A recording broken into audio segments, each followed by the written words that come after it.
जय हिंद साथियों, स्वागत है आप सभी का अपने यूट्यूब चैनल स्टेनो विद वसी में। चलिए स्टार्ट करते हैं डिक्टेशन 5 मिनट बाद। स्पीड 90 शब्द प्रति मिनट। Ready, start. प्रधानमंत्री मोदी की अध्यक्षता में नीति आयोग की गवर्निंग काउंसिल की बैठक में इस भावना का प्रदर्शन किया जाना समय की मांग थी कि यदि केंद्र और राज्य मिलकर काम करें तो कोई भी लक्ष्य असंभव नहीं। इस बैठक में 2047 तक देश को विकसित बनाने के लिए इस पर जोर दिया गया कि विकसित भारत का लक्ष्य राज्यों को विकसित करके ही पाया जा सकता है। निस्संदेह देश तभी आगे बढ़ेगा जब सभी राज्य प्रगति करेंगे। उन्हें विकास के मामले में एक दूसरे से स्वस्थ प्रतिस्पर्धा करने के साथ एक दूजे से सीखना भी चाहिए। यह भी आवश्यक है कि विकास के मामले में संकीर्ण दलगत राजनीतिक हित आड़े ने आने पाए। विकास और राष्ट्रीय सुरक्षा के मामले में केंद्र और राज्यों को न केवल एक मत होना चाहिए बल्कि दिखना भी चाहिए। दुर्भाग्य से प्रायः ऐसा नहीं होता। इसका कारण संकीर्ण स्वार्थों को प्राथमिकता देना ही होता है। कई बार राज्य सरकारें केंद्र सरकार पर संघीय ढांचे की अनदेखी का आरोप लगाती हैं, लेकिन वही केंद्र की योजनाओं को लागू करने में आनाकानी करती हैं।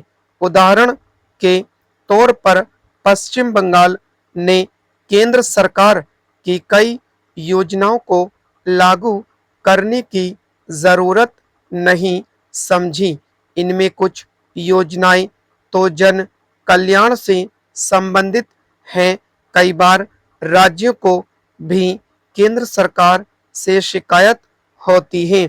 उनकी सही शिकायतों को न केवल सुना जाना चाहिए बल्कि उनका समाधान भी किया जाना चाहिए।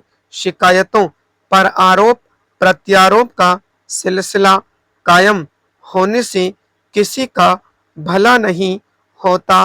पैराचेंज नीति आयोग की बैठक में देश के विकास में महिलाओं की भागीदारी बढ़ाने, पर्यटन केंद्रों पर विशेष ध्यान देने और भविष्य की चुनौतियों को देखते हुए शहरी ढांचे का समुचित निर्माण करने जैसे कुछ महत्वपूर्ण मुद्दों पर चर्चा हुई। ऐसे सभी मुद्दों पर ध्यान दिया जाना चाहिए और सही तरीके से शहरीकरण पर तो विशेष रूप से, क्योंकि शहर ही विकास के इंजन हैं।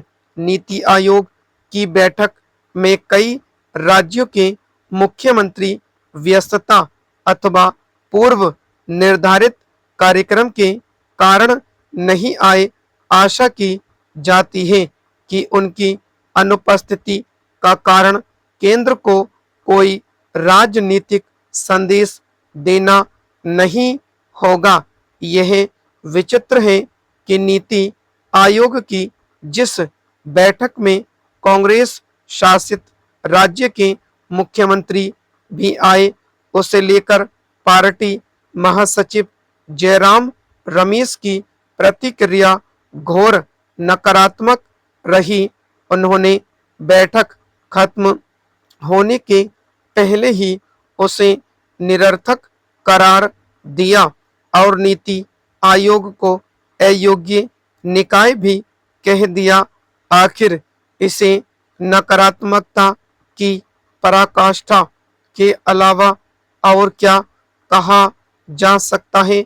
ऐसा लगता है उनके जैसे नेता पहले से ही यह तय कर लेते हैं कि उन्हें हर मसले पर अपनी भड़ास निकालनी है और कुछ न कुछ ऐसा कहना है जिससे कलह पैदा हो। स्टॉप। दोस्तों, डिक्टेशन पसंद आई तो चैनल को लाइक, शेयर और सब्सक्राइब करें। आप मेरे Telegram group steno with Wasim search करके भी जुड़ सकते हैं। धन्यवाद दोस्तों।